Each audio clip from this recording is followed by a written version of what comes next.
Capital बढ़ जाएगा।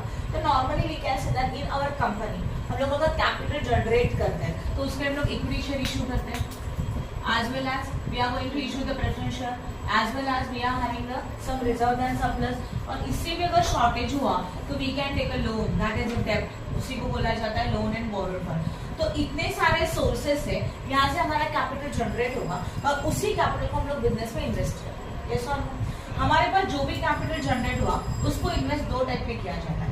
एक हमारा फिक्स्ड एसेट्स, कौन सा एसेट्स होता है? फिक्स्ड एसेट्स, जो हमारे बिजनेस में रेगुलर बेसिस के ऊपर यूज हो जाएंगे लॉन्ग पीरियड के लिए। Once it is a purchase or when it is acquired, it is used in the long period, 4 year, 5 year, 6 year। जैसे कि for example furniture, fixtures, computer, land, building, plant, machinery, ये सारे assets को हम लोग क्या बोलते हैं? fixed assets। And these assets are giving a benefit for the long period। ये क्लियर हो गया? ओके। और जो दूसरा कैपिटल बचता है, देखो हमारे बिजनेस में ना डेली एक्टिविटीज भी होती है, day to day routine activities होती है। तो डे टू डे की रूटीन एक्टिविटीज को कंप्लीट करने के लिए भी एक फंड हम लोगों को चाहिए जो रेगुलरली रोटेट होते रहता है। Okay, and that capital is known as a which capital?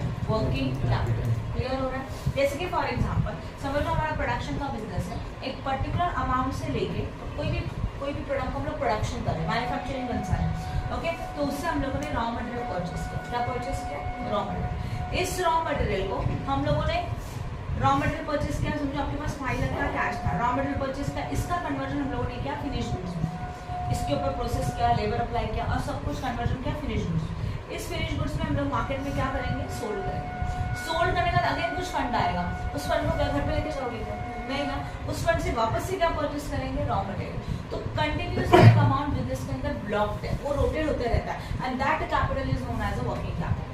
Clear हो गया वर्किंग कैपिटल का मतलब क्या है? तो फिक्स एसेट्स के अलावा मतलब फिक्स एसेट्स को छोड़ने के बाद उसके बाद भी हम लोगों को हमारे बिजनेस के रेगुलर एक्टिविटीज के लिए फंड चाहिए, और वो जो फंड रिक्वायर्ड है जो हमारे बिजनेस में रेगुलरली सर्कुलेट होते रहेगा वो ब्लॉक्ड हो जाएगा जब तक बिजनेस चालू है।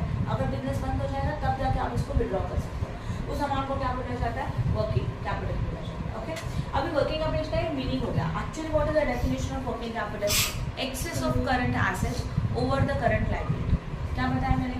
Access of current assets over the current liability, मतलब करंट लायबिलिटी के कंपैरिजन में करंट एसेट जितने ज्यादा है that is your working capital. In short we can find out the working capital with the help of this formula, current assets minus current liability given working capital. अभी हम लोगों को ये करना है पूरे सब क्या करना है?